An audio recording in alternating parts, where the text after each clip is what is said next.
एखाद्याबद्दल किती वाईट बोलायचं याची सुद्धा एक लिमिट असते. आणि काल मी त्यामुळेच व्हिडिओ केला होता की काही लोक ना एवढे निर्लज्ज आहेत ना की त्यांना समजत नाही की कुठं काय बोलावं. आता ह्या दादाने ही कमेंट केली आहे, ह्या गोष्टीचा काय अर्थ आहे का? भले मला 100% माहिती आहे ही कमेंट खोटी आहे, त्यासाठीच मी काल एक व्हिडिओ बनवला होता की त्या ताईंना आपण आता माफ करूया, जे झालं ते सोडून देऊया. त्या लहान मुलग्यासाठी आपण त्या ताईंना माफ करूया, कारण उद्या त्याचं फ्युचर आहे. तो उद्या कुठे शाळेत गेला, बाहेर गेला तर त्याला या गोष्टीवरून ट्रोल होणार आहे. आणि त्याचा पूर्ण जे बालपण आहे ना ते कदाचित त्याला हे ऐकण्यातच जाईल की तुझी मम्मी बघ असा व्हिडिओ झालता तसा व्हिडिओ. आणि लहान मुलांच्या डोक्यावर ह्या गोष्टीचा परिणाम होत असतो. एकतर कालचा माझा हा व्हिडिओ जवळजवळ 1 मिलियन पर्यंत पोहोचला होता आणि त्यामध्ये खूप साऱ्या लोकांनी अप्रिशिएट केलं. पण खूप साऱ्या लोकांचं असं म्हणणं आहे की त्या ताईंनी माफी मागितली पाहिजे. बरोबर आहे, ती ताईंनी जे केले ना ते चुकीचं आहे आणि त्याबद्दल त्यांनी एक माफीचा व्हिडिओ जर टाकला तर जे कोल्हापूरकडचे लोक आहेत ना ते तुम्हाला डोक्यावर घेऊन नाचतील याची गॅरंटी मी देतो. कारण कोल्हापूरची माणुसकी एवढी आहे ना की ते आपल्या ताटातलं दुसऱ्याला देताना विचार अजिबात करत नाही, एवढी माणुसकी आहे. तुम्ही एक दुसरी गोष्ट म्हणजे काही लोक आपल्या बिझनेसचं प्रमोशन करायला त्या ताईंचा व्हिडिओ लावून आणि छत्रपती शिवाजी महाराजांचं नाव लावत आहे. तुम्ही तिथे हे असे पोस्टर बनवून पोस्ट करताय. तुम्हाला जरा तरी लाज वाटली पाहिजे या गोष्टीची. राहिला विषय कोल्हापूरकरांचा, तर कोल्हापूरकर जेवढे चांगले आहेत तेवढे वाईट पण आहेत. ते आम्ही मध्ये माधुरी हत्येच्या वेळी अंबानीचा बिझनेस 2 दिवसात डाऊन केला होता, हे सगळ्या जगानं बघितलेलं आहे. प्राडा कंपनीला झुकवणारे कोल्हापूरकर आहेत आणि बऱ्याच गोष्टी आहेत. कोल्हापूरकरांचा नाद कोणी करू शकत नाही. तर हा व्हिडिओ जर त्या ताईंपर्यंत पोहोचत असेल तर ताई तुम्ही एवढं प्लीज करा. तुमच्यासाठी नाही, तुमच्या मुलासाठी तुम्ही एवढं करू शकता. नेक्स्ट मग काय करूया? हा व्हिडिओ तुम्ही 100% बघितला असणार, पण तुम्ही जी बाई भांडते तिच्याकडे बघितला असाल. पण जो मुलगा तिथं वॉशरूम केलाय त्याचा चेहऱ्यावरचा हावभाव बघितला तर तुम्ही, तो म्हणत असेल मनात की राव चुकीच्या ठिकाणी वॉशरूम केली, अंगलेटच आली सगळं. त्या मुलग्याच्या चेहऱ्यावरचा हावभाव बघा फक्त.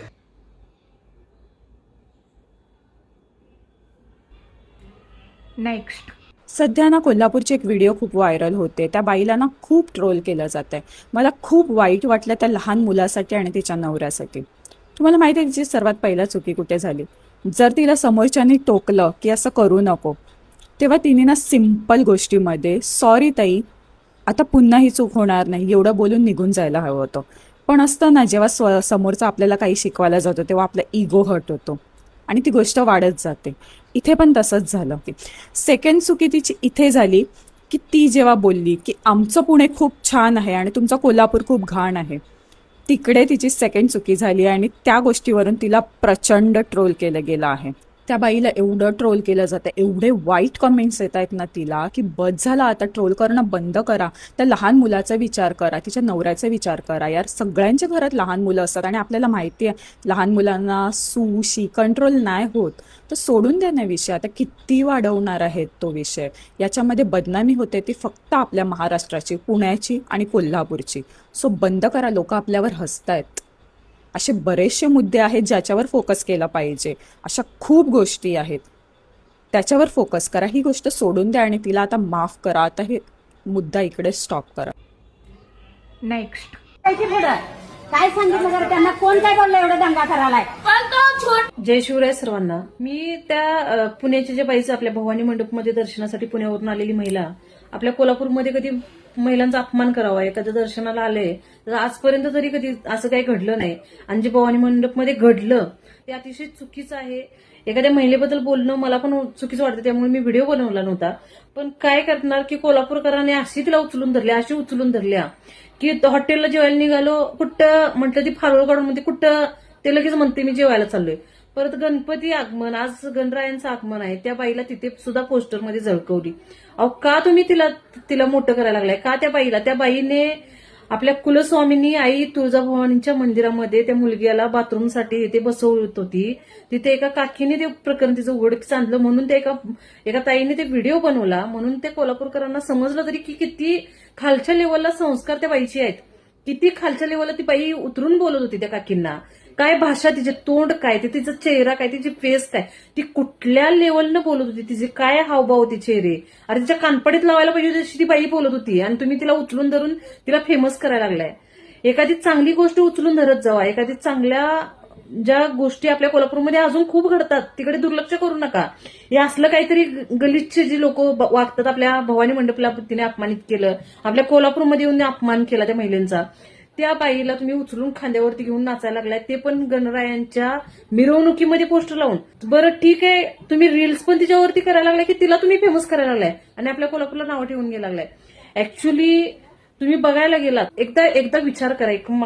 आता तुम्हाला काय सांगणार, तुम्ही खूप म्हणजे हसी मजाक करणे, एखादा विषय जो चांगला आहे त्याला उचलून धरत नाही तुम्ही, पण जे घाण विषय आहेत त्याला उचलून धरून त्याला फेमस करताय. त्या बाईनं कुठल्या भाषेमध्ये, कुठल्या गलिच्छ भाषेमध्ये तिनं ते कसा व्हिडिओ केलेला आहे, मला तिच्या व्हिडिओ सुद्धा करू वाटत नाही, एवढी घाण वाटत होती त्या बाईची. त्या बाईला ती मुलगीला वॉशरूमला आलं म्हणून ती मंदिरात बसवायला निघाली, तर ती कुठे बसत असल्याचा विचार करा ना. एवढी घाणेरडं खालच्या लेवलची बाई ती, एवढे संस्कार घाण, तिला उचलून तुम्ही काय ते रील्स काय बनवताय. अरे कुठं चाललोय, जेवायला चाललोय, अरे इकडं कुठं काय ते फारोळाचा दात बाहेर काढून कसं व्हिडिओ करताय ते, काय तिचा व्हिडिओ होतो, काय ती बाई ती मांगूर कसा तिचा ती तोंडातून बाहेर आलाय सगळा, काय तिला फेमस करताय. देवा धर्माचा अपमान करणाऱ्या बाईला तुम्ही फेमस करताय, इथेच चुकताय तुम्ही. कोल्हापूरकर बरोबर नाहीये. पुण्यापेक्षाही कोल्हापूर माणुसकीमध्ये जास्त पुढे आहे. आपण कधी महिलांचा अपमान करत नाही, पण या बाईने येऊन एका देवीच्या मंदिराचा अपमान केलेला आहे, एवढं लक्षात ठेवा. नेक्स्ट. तर काल जो प्रकार घडला तो या ठिकाणी त्या लहान मुलाला लघवीला उभा केलं म्हणून काल इथं मंडपामध्ये जरासा दंगा कालवा झाला. अहो काय तुम्ही मंदिर बाथरूम आहे की पुढं काय सांगितलं जरा त्यांना, कोण काय बोललं एवढं दंगा करायलाय. पण तो छोटा आहे, मग काय करूया, तू नाहीये का? काय करूया, छोटा कशाबद्दल करायची. तुम्ही एवढं बाहेर येऊन दादागिरी करायला मग तुम्ही करायचं नाही. आमचं पुन्हा बघा किती स्वच्छ आहे. असू दे, आमच्या इथं नाही ना स्वच्छ, हे सांगायला आलाय का तुम्ही आम्हाला. तिथं घाण होती म्हणून मी नेलं. तर मी आलोय आता आपल्या ऐतिहासिक भवानी मंडपामध्ये. एवढा कचरा बघायला मिळेल ते वाटलं नव्हतं. म्हणजे किती मेंदू घाणवट गेलाय लोकांचा का काय समजा नाही. तर आता कचरा इथं कचरा सकाळी स्वच्छ करून गेले तिथून. आता मंदिर आहे आणि बरोबर त्याच्या समोर इथं ठुकलंय आणि मागे 2 बाटल्या. ही बिचारी रोज येऊन इथं स्वच्छता करतात आणि तरी सुद्धा माणसं अशी घाण करायची करूनच जाते. त्यांच्याकडे चौकशी केली, इथं रोज स्वच्छता होते का, तर खरोखर होती. आपल्या कोल्हापूरकरांना मांडलं पाहिजे की लोकांना समजतंय की कचरा केला नाही पाहिजे. त्यामुळं बाहेरची येणारी लोक जी आहेत ती सगळीजण तिथं कचरा आहे म्हणून तिथंच घाण टाकणार, किंवा इथं काहीतरी असं किचकट दिसायला लागले, कोणतरी लघवी करून गेले का असा विचार करून. आता ते वाटत नाही, तर मंडपात म्हणजे ऐतिहासिक ठिकाणी कोण लघवी करणार नाही, पण ते चुकीचं होतं. लहान मुलगाला लघवी केला तर काय होते, हे पण त्यांचं वाक्य चुकीचं होतं. पण आपण एक सुजाण नागरिक म्हणून अख्ख्या कोल्हापुरात कुठेही कचरा नाही केला पाहिजे, कारण बाहेरच्या येणाऱ्या लोकांना मग वाटते की बाबा हे कचरा टाकण्याची किंवा घाण करण्याचं ठिकाण आहे म्हणून तिथं घाण करतात. आता असल्या चांगल्या ठिकाणी घाण टाकणे हे खरोखर चुकीचं आहे. की आपण आजपासून संकल्प करूया की रस्त्यावर इतरत्र कुठंही मी कचरा करणार नाही, दुसऱ्या नागरिकांना त्रास होईल असं पार्किंग अजिबात करणार नाही, आणि जिथं घाण दिसेल ती घाण मी स्वतः उचलेन. जमत नसेल तर आपल्या इथं स्वच्छता कर्मचारी आहेत, त्यांना तुम्ही संपर्क करून आपापल्या एरियातल्या इन्स्पेक्टर लोकांना बोलवून घ्या. त्या पण लोकांना किती त्रास द्यायचा हे आपल्याला समजलं पाहिजे. तेव्हा कचरा कमी करूया, जेणेकरून कचरा होणार नाही. जय हिंद, जय भारत.